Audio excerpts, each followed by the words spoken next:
जय गुरु जी, शुक्राना गुरु जी, अनंतम अनंतम शुक्राना गुरु जी। मेरी प्यारी प्यारी संगत को जय गुरु जी। संगत जी, मैं आशा करता हूँ आप सब गुरु जी की कृपा से बहुत ही अच्छे होंगे और आपका जीवन खुशहाल होगा। अपने परिवार के साथ सकुशल होंगे। जय गुरु जी। संगत जी, संगत जी, आज से नवरात्रे शुरू हो रहे हैं, तो आप सभी का जो है, आप सभी को नवरात्रि की बहुत सारी बधाइयाँ। और इस पावन पर्व पर माता रानी आप पर कृपा बरसाएं। आप अपने जीवन में वो हर चीज़ें पाएं जिसकी आप इच्छा रखते हैं और अपने परिवार के साथ खुशी रहें। जय गुरु जी। संगत जी, संगत जी, आज का जो सत्संग है बहुत ही प्यारा सत्संग है। ये कमल अंकल का सत्संग है। तो चलिए सत्संग की शुरुआत करते हैं। आप सब बहुत ध्यान से सत्संग सुनिएगा। जय गुरु जी। मुझे पहली बार गुरु जी के दर्शन का अवसर 2003 में मिला। मेरे पैर में फ्रैक्चर हुआ था, जिसका जल्दी ही ऑपरेशन होने वाला था। यह ऑपरेशन पहली बार नहीं हो रहा था। गुरु जी के दर्शन से पहले मेरे 3 ऑपरेशन हो चुके थे, जो कि असफल रहे क्योंकि इन्फेक्शन काबू से बाहर हो गया था। लेकिन इस बार मैं गुरु जी के पास आया और ऑपरेशन करवाने की आज्ञा ली। गुरु जी ने आज्ञा दे दी। हमें 2 डॉक्टर के बीच चुनाव करना था। मैंने गुरु जी से ही पूछा कि हम किसका चुनाव करें। गुरु जी ने चयन हमारे ऊपर छोड़ दिया और कहा, किसी से भी करवा लो। गुरु जी की आज्ञा से मेरा ऑपरेशन रेवाड़ी के एक अस्पताल में हुआ और मुझे 6 महीने तक आराम करने की एडवाइस दी गई। यह मेरे व मेरे परिवार के लिए बहुत ही ज़्यादा आश्चर्य की बात थी कि ऑपरेशन पूरी तरीके से कामयाब हुआ था। मैं नॉर्मल था।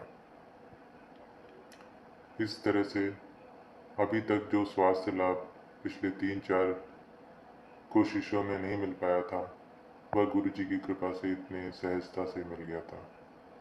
इसके कुछ ही दिन बाद मेरे माता पिता मुझ पर विवाह के लिए दबाव डालने लगे।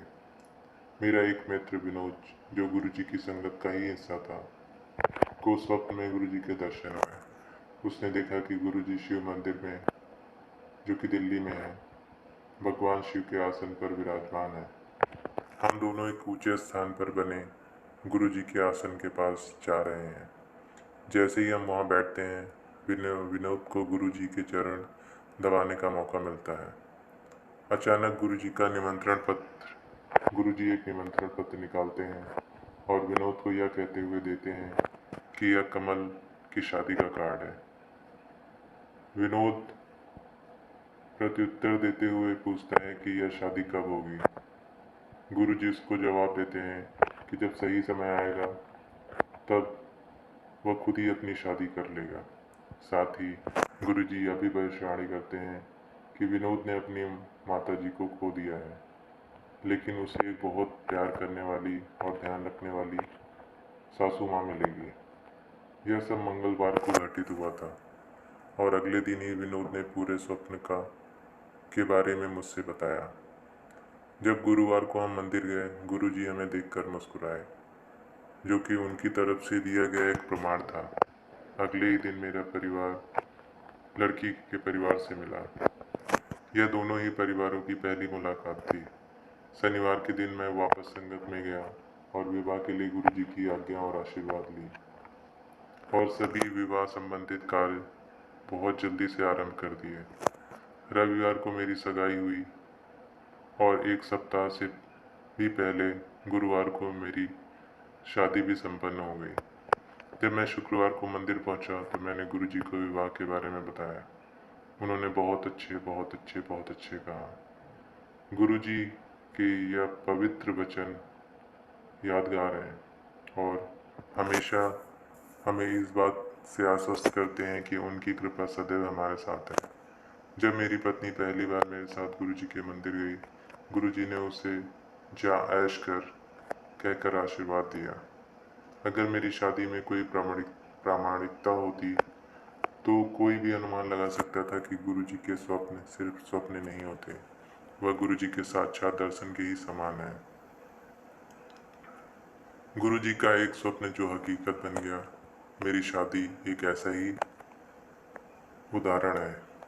गुरु जी के महासमाधि लेने के बाद तथा दिवाली के एक हफ्ते पहले नवंबर 2007 में मुझे गुरुजी के दर्शन हुए।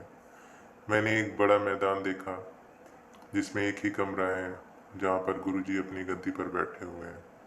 गुरुजी किसी बड़े समारोह की तैयारी के लिए लोगों को निर्देश दे रहे हैं। वह हजारों जवान सेवादारों को संगत को नियंत्रित करने व संभालने के लिए आदेश दे रहे हैं और यह भी बता रहे हैं कि संगत लाखों में होगी। सेवादारों को आपस में संपर्क करने के लिए वॉकी टॉकी दिए गए हैं। उसके बाद गुरुजी ने मुझे और एक और भक्त मनोज को कमरे के अंदर बुलाया और अन्य संगत को बाहर जाने के निर्देश दिए। वह हमें कह रहे थे कि संगत को बिना उसके निर्देश के आने दिया जाए। मैं कमरे के भीतर था और मनोज बाहर तैनात था। संगत गुरुजी की आज्ञानुसार आ जा रही थी। जब गुरुजी ने मुझे लंगर खाने के लिए कहा तो मनोज को भी भीतर बुला लिया। थोड़े समय के बाद संगत की भीड़ बढ़ने लगी। गुरुजी स्वयं संगत को दर्शन देने बाहर आ गए। उन्होंने पैंट और टी शर्ट पहनी हुई थी। यह सिर्फ एक संकेत मात्र था कि गुरुजी सदैव अपनी संगत के साथ हैं, चाहे वह भौतिक रूप से नहीं है। सचमुच गुरुजी एक अंतहीन प्यार का सागर है तथा हम बहुत भाग्यशाली हैं कि हम उनकी चिरकालिक शरण में हैं। गुरुजी से यही प्रार्थना है कि वह हम सभी पर कृपा बनाए रखें। जय गुरुजी, शुक्राना गुरुजी, अनंतम अनंतम शुक्राना गुरुजी। जय गुरुजी संगत जी।